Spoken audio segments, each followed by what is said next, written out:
बंधूंनो, अंकुश खाडे, साई कृपा कृषी केंद्र खामगाव। आज सहपरिवार मी माझ्या शेतात आलेलो आहे। माझं शेत आहे मारुतीपेठ, पोस्ट जानेफळ, तालुका मेखर आणि जिल्हा बुलढाणा। हा माझा गहू आहे। एकदा दाखवा गहू किती आहेत। हा पूर्ण गहू आहे माझ्या शेतात। हा आहे श्रीराम 303। तर शेतकरी बंधूंनो, मला हे सांगायचं आहे की या गव्हाचं जे पाणी आहे, आता हे शेवटचं पाणी आम्ही याला दिलं। जोपर्यंत गव्हाची ओंबी हे बघ खूप छान, म्हणजे थोडाही वाटत नाही ओंबी, पण तोडतो।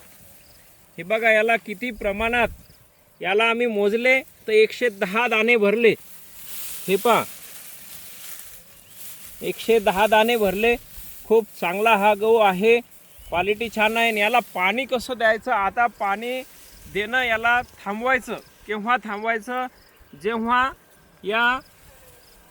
हे जे दाणा आहे आणि हिच्यावर पूर्णपणे भरून भरून हिची त्याचे वरचं जे कॉटिलेडॉन आहे कव्हर, ही पूर्ण आता वाढत आहे आणि हा गहू पूर्ण भरलेला आहे। अशाच वेळेस पाणी बंद करायचं। गहू भुरका झाल्यानंतर पाणी देऊ नका। पाणी दिल्यास म्हणजे गहू मॅच्युअर झाल्यानंतर जर पाणी दिलं तर ते गहू कलर सोडतात, म्हणजे पांढरे होतात, व्हाईट पडतात।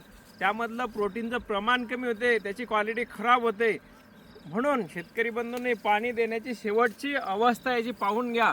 याच अवस्थेपर्यंत पाणी द्या, नंतर पाणी बंद करा। एकदा गहू दाखवा, पूर्ण माझ्या शेतातील गहू आहे। साई कृपा कृषी केंद्र खामगाव, जानेफळ, कवळा आणि उदयनगर।